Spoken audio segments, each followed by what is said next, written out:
आज मुख्यमंत्री कर कमल डीबीटी माध्यम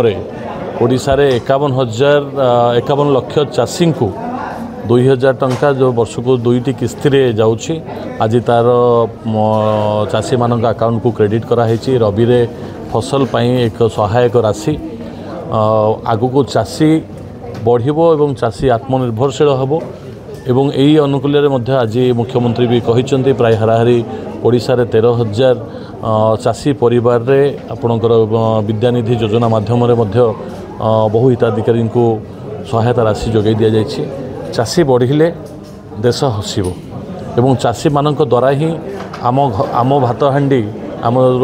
माँ मानकर रोसई घर